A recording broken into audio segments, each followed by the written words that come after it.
Hi hello കൂട്ടുകാരെ, നിങ്ങൾക്ക് സുഖമാണോ? അതെ, ഞാൻ അടുത്ത വീഡിയോ ആയിട്ട് വീണ്ടും വന്നിട്ടാ. ഞാൻ വീട്ടിൽ അങ്ങനെ ഇരിക്കുമ്പോൾ എനിക്ക് തോന്നി അപ്പച്ചനും അമ്മച്ചിനെയൊക്കെ ഒന്ന് കാണണമെന്ന് തോന്നി. അങ്ങനെ ഞാൻ എൻ്റെ വീട്ടിലേക്ക് പോകണേണ്. എൻ്റെ വീട് ഇടക്കൊച്ചിയിലാണ്. അപ്പോൾ ഇടക്കൊച്ചി എന്ന് കഴിഞ്ഞപ്പോൾ അപ്പിച്ചി പറഞ്ഞ് നമുക്ക് ഉടക്ക് വലയിട്ട് നോക്കി എന്തെങ്കിലും കിട്ടുമെങ്കിൽ കറി വെക്കാമല്ലോ, അല്ലെങ്കിൽ നിനക്ക് കൊണ്ടുപോകാമെന്ന് പറഞ്ഞു. അങ്ങനെ അപ്പിച്ചി ഞാനും കൂടി ഒരു ഉടക്ക് വലയൊക്കെ ഇട്ട് ചെന്നേക്കുന്നതാണ്. അപ്പോൾ വല എറിഞ്ഞ് അപ്പിച്ചി തോട്ടിലേക്ക് ഇടും. അപ്പോൾ അതിൻ്റെ അകത്തുനിന്ന് പിലോപ്പിയൊക്കെ ഉടക്കും.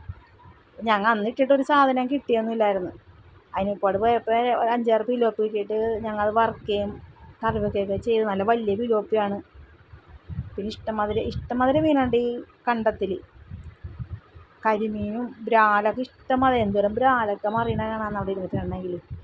നല്ല ഭംഗിയാണ് ഞങ്ങളുടെ കൊച്ചി കാണാനായിട്ട്. കണ്ടോ, നല്ല നല്ല വൈബാണ്, നല്ല ഇതാണ് അവിടെ ചെന്നിരുന്നിട്ടുണ്ടെങ്കിൽ. മനസ്സിന് നല്ല സന്തോഷമൊക്കെയാണ്.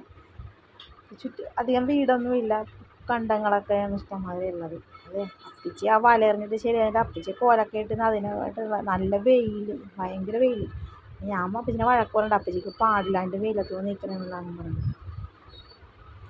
അപ്പച്ചിയൊക്കെ നേരത്തെ ഇത് ഞങ്ങളുടെ വാറ്റൊക്കെ ഉണ്ട്, വാറ്റ് സംഭവങ്ങളൊക്കെ ഉണ്ട്. അപ്പോൾ വാറ്റിൻ്റെ സമയത്തൊക്കെ ഇഷ്ടംമാതിരി മീൻ കിട്ടും. മാർച്ച് 31-ാം തീയതിയാണ് കലക്ക്. ഞങ്ങൾ ഇഷ്ടംമാതിരി മീനെന്ന് വെച്ചാൽ ഇഷ്ടംമാതിരി കൊട്ടക്കാണ് ഞങ്ങൾ മീനൊക്കെ പിടിച്ചുകൊണ്ട് വെക്കണം. ആ നേരത്തെ ഇപ്പോൾ ഞങ്ങൾ കാശ് കൊടുത്ത് ചാള വാങ്ങിച്ചേക്കണേ.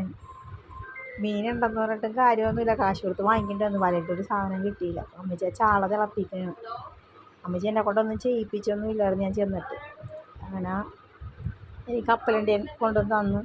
അതൊക്കെ തിന്ന് കഴിഞ്ഞ് ഞാനും അമ്മച്ചി കൂടെ വാതിക്കയിരിക്കുമ്പോൾ അനു വന്നു. കാറ്റ് കണ്ട, നല്ല അടിപൊളി കാറ്റാണ് ഞങ്ങളുടെ വാതിക്കിരിക്കുന്ന. ചേട്ടമ്മന്ന് വർത്താനൊക്കെ കൊണ്ട് ഞാൻ നിൽക്കുകയാണ്. ഞാൻ തിരിച്ചതേ പോകാനാണ് വീട്ടിലേക്ക്. അത്രയൊക്കെ ഉള്ളു. Tata bye bye.